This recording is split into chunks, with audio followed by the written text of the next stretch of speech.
दोस्तों आज के इस वीडियो में हम जानेंगे कि आप किस तरीके से जो यूके ट्रिपल एससी के द्वारा असिस्टेंट एग्रीकल्चर ऑफिसर कृषि विभाग के द्वारा जो वैकेंसी निकाली गई है 90 पोस्ट पर, इसके अंदर आपको किस तरीके से फॉर्म फिलअप करना है। क्योंकि इसके एप्लीकेशन फॉर्म 1 जून से स्टार्ट हो चुके हैं और आप इसके अंदर लास्ट 21 जून तक अप्लाई कर पाएंगे। तो इसके अंदर आपको ओनली 20 दिन का ही टाइम मिलने वाला है और इसी वीडियो में जानेंगे कि आपको किस तरीके से रजिस्ट्रेशन करना है। पूरा प्रिंट तक मैं आपको बताने वाला हूं और फॉर्म भरते समय आपको क्या क्या गलती नहीं करनी है और किस तरीके से फ़ोटो आपको अपलोड करनी है। और उसकी अगर आपके पास फ़ोटो की साइज़ ज़्यादा है तो उसकी फ़ोटो की साइज़ को कैसे कम करना है, इसके बारे में कंप्लीट डिस्कस करेंगे। तो इसमें फॉर्म भरने से पहले आपको इसकी कंप्लीट डिटेल्स आपको पता होनी चाहिए कि इसमें क्या एजुकेशन क्वालिफिकेशन मांगी गई है। तो चलिए पहले आपको थोड़ी सी बेसिक डिटेल्स आपको मैं दे देता हूँ। तो दोस्तों ये वैकेंसी उत्तराखंड सब ऑर्डिनेट सर्विस सिलेक्शन कमीशन के द्वारा वैकेंसी निकाली गई है, जिसके अंदर असिस्टेंट एग्रीकल्चर ऑफिसर और फूड असिस्टेंट इस तरह की पोस्ट है, जिसके लिए टोटल 90 वैकेंसीज निकाली गई है। और उसका एडवर्टाइजमेंट नंबर 77 देख सकते हैं, 77/2024। और ये वैकेंसी आपके उत्तराखंड के अंदर जॉब लोकेशन रहने वाली है। इसके एप्लीकेशन फॉर्म ऑनलाइन फिल किए जाएंगे और आप इसकी ऑफिशियल वेबसाइट को भी विजिट कर सकते हैं। जिसका ऑफिशियल नोटिफिकेशन है 25 मई को रिलीज़ हो गया था। हमने आपको इसका अपडेट भी दिया था, कंप्लीट नोटिफिकेशन की जानकारी भी दी थी। और अब इसके एप्लीकेशन फॉर्म स्टार्ट हो चुके हैं 1 जून से लेकर 21 जून तक। और इसके एग्ज़ाम भी आपके यहाँ पर सामने आ चुकी है, जो कि 26 जुलाई को इसका एग्ज़ाम होने वाला है। और इसके अंदर एप्लीकेशन फ़ीस जनरल ओबीसी के लिए 300 रुपये और SC ST के लिए 150 और फिजिकल हैंडीकैप के लिए भी 150 रुपये फ़ीस रखी गई है। अगर आप अदर स्टेट्स हैं तो आपको यहाँ पे जनरल में काउंट किया जाएगा, तो आपकी 300 रुपये एप्लीकेशन फ़ीस लगेगी। जो पहली पोस्ट है असिस्टेंट एग्रीकल्चर ऑफिसर ग्रेड 1, जिसके अंदर टोटल 7 पोस्ट है। इसके अंदर post graduate degree in agriculture से आपने कर रखा है तो आप अप्लाई कर पाएंगे। और जो सेकंड पोस्ट है असिस्टेंट एग्रीकल्चर ऑफिसर जो ग्रेड 3 की पोस्ट है, इसके अंदर पोस्ट काफ़ी ज़्यादा है, जो कि 82 पोस्ट निकाली गई है। इसके अंदर वो सभी कैंडिडेट अप्लाई कर पाएंगे जिन्होंने अपना बैचलर डिग्री एग्रीकल्चर से कर रखा है। और नेक्स्ट पोस्ट यहाँ पे फोल्डर असिस्टेंट ग्रुप 3 की पोस्ट है, जिसके अंदर एक ही वैकेंसी है। इसके अंदर BSc एग्रीकल्चर वाले कैंडिडेट इसके अंदर अप्लाई कर पाएंगे। और एज लिमिट की बात करें, जो आपकी एज है 1 जुलाई 2026 तक, अगर आपकी मिनिमम एज 21 और मैक्सिमम 42 ईयर के बीच में आती है तो आप इसके अंदर अप्लाई कर पाएंगे। सिलेक्शन प्रोसेस भी काफ़ी ईजी है। आपका एक सिंगल रिटर्न एग्जाम होगा, इसके बाद डॉक्यूमेंट वेरिफिकेशन, फिर मेडिकल एग्जामिनेशन के बाद फाइनल सिलेक्शन किया जाएगा। तो चलिए अब जानते हैं किस तरीके से आपको इसमें फॉर्म फिलअप करना है। आपको आपको इस वेबसाइट का लिंक आपको इस वीडियो के डिस्क्रिप्शन में मिल जाएगा। जैसे आप उस पर क्लिक करेंगे तो इसका जो एडवर्टाइजमेंट नंबर है 77 UK ट्रिपल एस 2026, इसके आगे आपको जिसकी डेट भी देखने को मिल जाएगी कि 1 जून से स्टार्ट है। और ये वैकेंसी कृषि एवं पशुपालन विभाग के अंतर्गत आती है, जिसके अंदर सभी graduate post graduate candidate apply कर पाएंगे। मैंने क्वालिफिकेशन आपको बता दी है। अब अप्लाई करने के लिए आपको अप्लाई लिंक पे क्लिक करना है। अगर आप इसका एडवर्टाइजमेंट पूरा नोटिफिकेशन देखना चाहते हैं तो ये यहाँ पे व्यू वाले आइकन पे क्लिक करके आप इसका कंप्लीट PDF डाउनलोड कर पाएंगे। तो हमने आपको डायरेक्ट इसमें अप्लाई करके बताना है, तो आप अप्लाई वाले आइकन पे क्लिक करेंगे। अब इसके बाद आपके सामने कुछ इस तरह का यहाँ पर स्टेप्स आ जाएगा कि आपको किस किस स्टेप्स से आपको गुजरना है। तो सबसे पहले आपको रजिस्ट्रेशन करना है, उसके बाद एजुकेशन क्वालिफिकेशन की डिटेल्स देनी है, फिर फ़ोटो या सिग्नेचर को और थंब इम्प्रेशन को यहाँ पर अपलोड करना है, और फिर पेमेंट करने के बाद आपको फाइनल प्रिंट आउट आपको डाउनलोड करना है। तो चलिए अब जानते हैं आपको किस तरीके से अप्लाई करना है। और यहाँ पे आपको जो पासपोर्ट साइज़ फ़ोटो आप अपलोड करेंगे तो उसकी डायमेंशन भी दी गई है 150 तो आपकी विड्थ और 200 हाइट होनी चाहिए। और जो आपका सिग्नेचर है वो इसका आप 150 तो इसकी विड्थ और 100 यहाँ पर इसका हाइट होनी चाहिए पिक्सल के अंदर। और ये अंगूठे का निशान भी आपका 150 तो विड्थ यहाँ पे पिक्सल में होनी चाहिए और 100 हाइट होनी चाहिए पिक्सल में। और JPG फॉर्मेट इसका होना चाहिए। तो चलिए और आगे जब हम यहाँ पे डॉक्यूमेंट को अपलोड करेंगे तो सारी डिटेल्स मैं आपको देने वाला हूँ। तो यहाँ पे नीचे स्क्रॉल करना है और आपने पढ़ना चाहे तो पढ़ सकते हैं, और आपको एक चेक बॉक्स मिलेगा, इस पर क्लिक करना है और फिर यहाँ पे आपको अप्लाई नाउ पर क्लिक करना है। अब इसके बाद आपके सामने यहाँ पर इस तरीके से एप्लीकेशन फॉर्म ओपन हो जाएगा। यहाँ पर अब आपको अपनी बेसिक इन्फॉर्मेशन फिल कर देनी है। तो यहाँ पर सबसे पहले कैंडिडेट का यहाँ पर पहला नाम, यहाँ पर कैंडिडेट का आपको पहला नाम यहाँ पर फिल कर देना है। और इसके बाद आपको यहाँ पर अगर कोई मिडिल नेम है तो वो भी रख सकते हैं, अगर आपको कोई मिडिल नेम नहीं तो आप इसे ब्लैंक छोड़ सकते हैं। इसके बाद आपको यहाँ पर लास्ट नेम आपको फिल कर देना है। इसके बाद यहाँ पर आपको अपने पिताजी का नाम लिखना है। और यहाँ पे आपको अपने मदर का नाम लिखना है और यहाँ पे अपनी डेट ऑफ बर्थ आपको सेलेक्ट करनी है। डेट ऑफ बर्थ आपको सबसे पहले ईयर वाले आइकन पे क्लिक करना है तो सेलेक्ट हो जाएगा। फिर आप कीबोर्ड से टाइप कर सकते हैं जो भी आपका यहाँ पे बर्थ है। तो यहाँ पे आपकी डेट ऑफ बर्थ आपके सामने शो हो जाएगी और आपकी एज भी यहाँ पर कैलकुलेट होके आ जाएगी। और इसके बाद यहाँ पे आपका जो लिंग है यहाँ मेल फीमेल उसे यहाँ पे सेलेक्ट करना है। अपना मैरिटल स्टेट बताना है कि आपकी शादी हुई है नहीं। अगर आपकी शादी हो गई है तो मैरिड पे क्लिक करेंगे, अगर आपकी शादी नहीं हुई तो अनमैरिड पे आपको क्लिक करना है। इसके बाद नेशनलिटी, अगर आप इंडियन है तो आपको इंडियन वाले पे क्लिक करना है।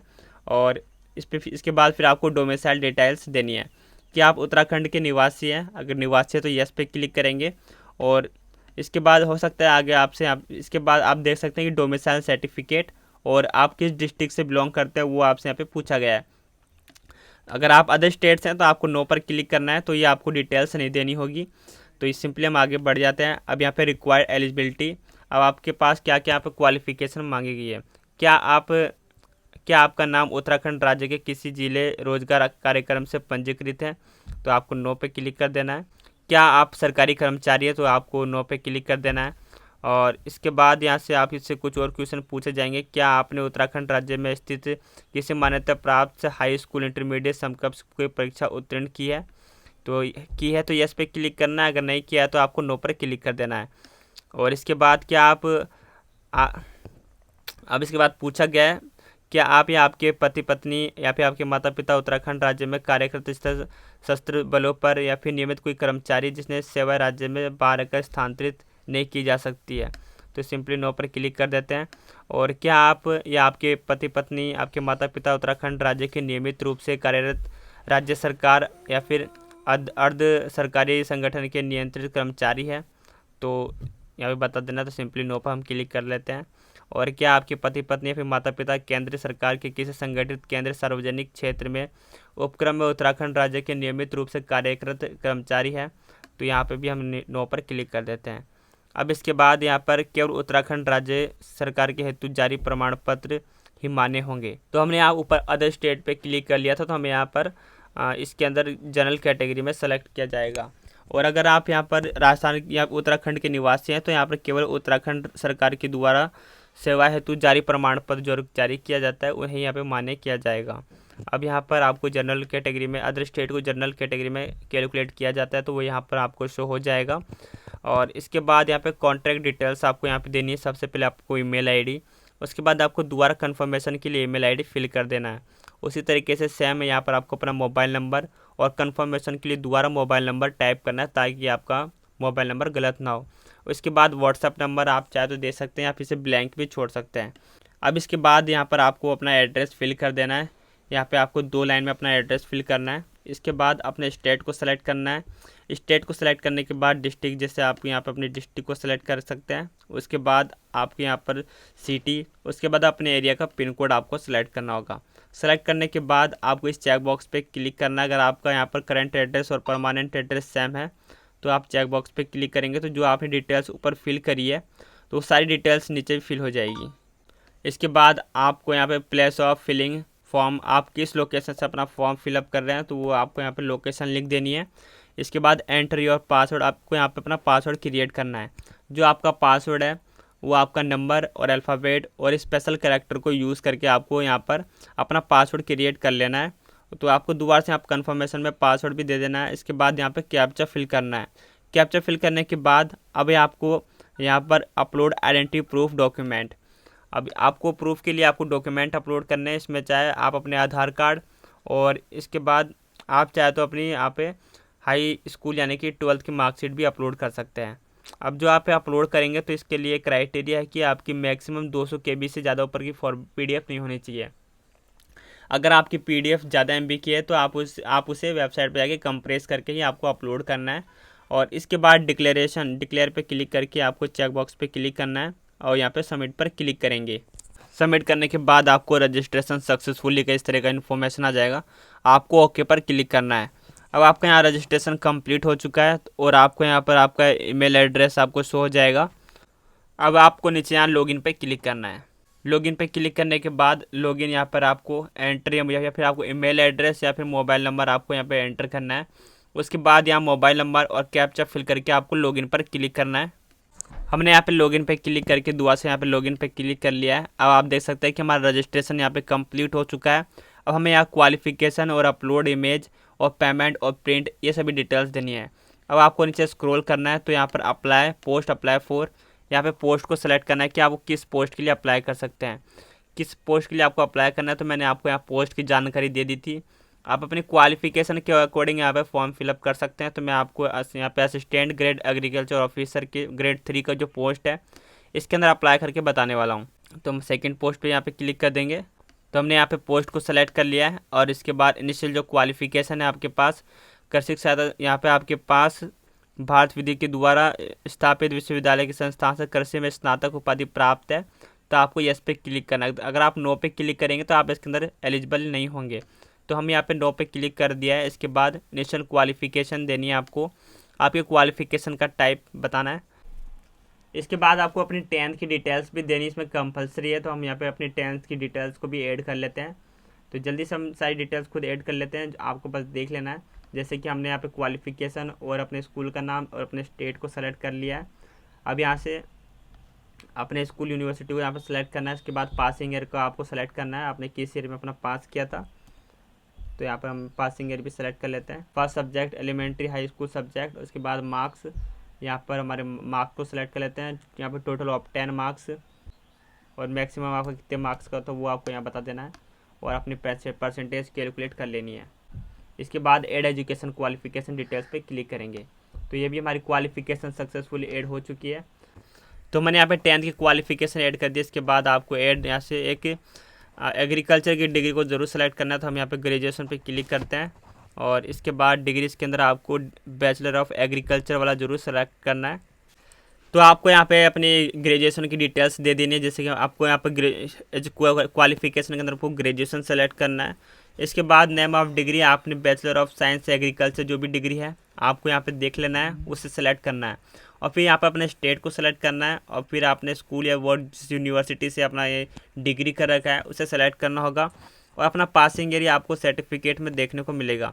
और आपका यहाँ पर फर्स्ट सब्जेक्ट और फिर यहाँ पर सेकंड सब्जेक्ट और थर्ड सब्जेक्ट को सेलेक्ट करना है और फिर मार्क्स टाइप को आपको बताना है। इसके बाद आपने टोटल कितने मार्क्स ऑब्टेन किया फाइनल में और आपका टोटल कितना मार्क्स का आपका पेपर था। उसके बाद आपको परसेंटेज कैलकुलेट कर लेनी है और आपको ऐड एजुकेशन डिटेल्स पे क्लिक करना है। तो आपके यहाँ पर 10th और यहाँ पर ग्रेजुएशन का यहाँ पर दोनों यहाँ पर ऐड हो अब इसके बाद अदर डिटेल्स आपको देनी है।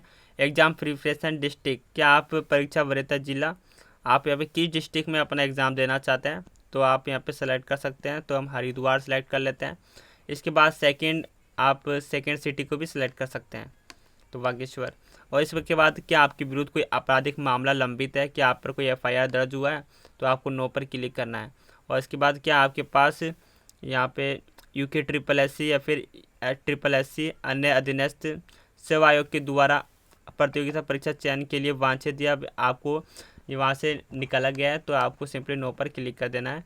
और इसके बाद कैंडिडेट का ID, यहाँ पे अपना आधार कार्ड को सेलेक्ट करना है। इसके बाद आपको अपने 12 डिजिट का आधार नंबर यहाँ फिल कर देना है।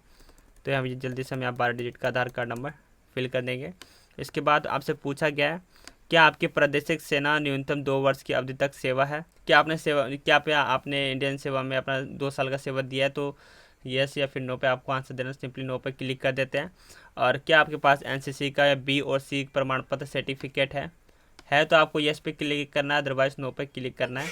और इसके बाद आपको नेक्स्ट पे क्लिक करना है। इसके बाद सक्सेसफुली यहाँ पर हमारा हो चुका है। अब यहाँ पर हमारा 2 स्टेप कंप्लीट हो चुका है। अब हमें यहाँ पे फ़ोटो वगैरह अपलोड करनी है, जिसके लिए यहाँ पर पहले से आपको कुछ इंस्ट्रक्शन दिया गया है कि आपको किस तरीके से अपने फ़ोटो को अपलोड करना है। तो सबसे पहले यहाँ पर इसकी हाइट और विड्थ को आपको देख लेनी है। और जो सबसे इम्पोर्टेंट है कि इसकी साइज़ को आपको देखना है कि इसकी साइज़ मैक्सिमम कितनी साइज़ का इसका होना चाहिए फ़ोटो इमेज। तो सबसे पहले हम यहाँ पे फ़ोटो पे अपलोड करेंगे। तो आपको चूज़ फाइल पे क्लिक करना है। हमने ये फ़ोटो अपलोड कर दिया, हमारा फ़ोटो भी अपलोड हो चुका है। और इसके बाद आपको सिग्नेचर भी अपलोड करना है। इसके बाद आपको यहाँ पर सेव फ़ोटो पे क्लिक करेंगे और आपकी जो सिग्नेचर की साइज़ है वो 10 से लेकर 20 KB के बीच में होना चाहिए। तो यहाँ से हम सिग्नेचर को सेलेक्ट करेंगे। तो हमारे यहाँ पे 15 KB का साइज़ है। और इसके बाद आपको सेव सिग्नेचर पे क्लिक करना है। अब इसके बाद आपको थंब इम्प्रेशन भी अपलोड करना है, जो कि 10 से लेकर 20 KB का होना चाहिए। अब आपको फाइल चूज़ पे फाइल पे क्लिक करना है और जहाँ भी जिस लोकेशन पे आपका थंब इम्प्रेशन है वो उसे आपको सेलेक्ट करना है। जैसे जो हमारा थंब इम्प्रेशन वाली इमेज है यह 41 KB की है। अब मैं आपको बताने वाला हूँ कि किस तरीके से इसकी साइज़ को आपको कम करना है। तो सबसे पहले आपको अपने किसी ब्राउज़र को ओपन करना है और आपको यहाँ पर रिड्यूस साइज, आपको यहाँ पर सर्च करना है रिड्यूस इमेज इन KB। आपको pi7 वाली वेबसाइट मिल जाएगी, इस पर क्लिक करना है। जैसे क्लिक करेंगे तो सिलेक्ट इमेज पे क्लिक करना है आपको और इसके बाद आपके जो भी जहाँ पे जिस लोकेशन पे आपकी इमेज है उसे सेलेक्ट करना है। ओपन करने के बाद आपकी फ़ाइल अपलोड हो जाएगी और इसके बाद आपको जिस साइज़ में चाहिए, तो मैं यहाँ पे 15 KB सेलेक्ट कर लेता हूँ और रिड्यूस इमेज साइज़ पे क्लिक करेंगे तो हमारी यहाँ पे फ़ाइल कंप्रेस हो जाएगी। और यहाँ पे आपको अपने फ़ाइल का नाम देकर यहाँ पे आपको डाउनलोड पे क्लिक करना है। ये हमारी फ़ाइल भी डाउनलोड हो जाएगी और यहाँ पे आप फिर चूज़ फाइल पे क्लिक करेंगे तो आप देख सकते हैं कि जो हमारी फ़ाइल की साइज़ है 15 KB हो चुकी है। अब यहाँ से ओपन पे क्लिक करेंगे तो हमारे यहाँ पे अपलोड हो चुका है। इसके बाद सेव थंब पे क्लिक करेंगे तो हमारा थंब भी यहाँ पे अपलोड हो चुका है। अब आपको सबमिट पर क्लिक करना है तो यहाँ पे ऑल फाइल्स अपलोड सक्सेसफुली इस तरीके से पॉपअप आ चुका है। आपको ओके पर क्लिक करना। इसके बाद आप यहाँ देख सकते हैं कि यहाँ पे 3 स्टेप्स कंप्लीट हो चुका है। आपको पेमेंट करना है और आपकी डिटेल्स आपको यहाँ पे शो हो जाएगी, तो सारी डिटेल्स को भी देख लेना है। और यहाँ पे आपको आपका पोस्ट दिखेगा, क्वालिफिकेशन और जो आपने ऐड किया है, तो यहाँ पे सारी डिटेल्स आपको यहाँ प्रीव्यू देखने को मिल जाएगा। आपको सारी डिटेल एक एक करके चेक कर लेना है। अगर आपकी सारी डिटेल्स सही है तो आपको यहाँ पे 2 चेक बॉक्स मिलेंगे, इस पर क्लिक करना है और नीचे यहाँ पे सबमिट वाले पे ऑप्शन वाले पे क्लिक करेंगे। अब इसके बाद आपको सिलेक्ट पेमेंट गेटवे वाला ऑप्शन पर सेलेक्ट करना है, तो आप इनमें से किसी पेमेंट गेटवे को सिलेक्ट कर सकते हैं। हम नीचे एक सब पैसा वाला सेलेक्ट कर लेते हैं। इसके बाद प्रोसीड सिक्योर पेमेंट पे क्लिक करेंगे। इसके बाद यहाँ पर आपको जो पेमेंट करना है वो यहाँ पे हो जाएगा और इसके बाद आपका मोबाइल नंबर और यहाँ पे आपको जीमेल एड्रेस सब शो होगा। अब आप यहाँ पे कार्ड और UPI QR code net banking के थ्रू पेमेंट कर सकते हैं। तो हम यहाँ पे सबसे जो बेस्ट ऑप्शन है QR कोड वाले पे क्लिक करेंगे और यहाँ पे आपको 12 रुपये यहाँ पे एक्स्ट्रा यहाँ पे टैक्स लगने वाला है। तो यहाँ पर जनरेट UPI QR कोड वाले पे क्लिक करेंगे। यहाँ पे आपका QR कोड जनरेट हो जाएगा। आप इसे स्कैन करके, आपको यहाँ पे टाइमर भी चल रहा है, टोटल आपको 6 मिनट का टाइम मिला है। तो यहाँ पे टाइम ख़त्म होने से पहले आपको इस पर पेमेंट कर देना है। जैसे आपका पेमेंट हो जाएगा तो आपके सामने एक प्रिंट का ऑप्शन आ जाएगा। तो दोस्तों आप भी इस तरीके से अपना इसके अंदर फॉर्म फिलअप कर सकते हैं। अगर आपको कोई जानकारी पसंद आए तो इस वीडियो को लाइक कीजिए। अगर आपको फॉर्म भरते समय कोई भी परेशानी आती है तो आप मुझे कमेंट बॉक्स में ज़रूर पूछिए। जल्दी मिलेंगे किसी नेक्स्ट वीडियो में, तब तक के लिए बाय, जय हिंद।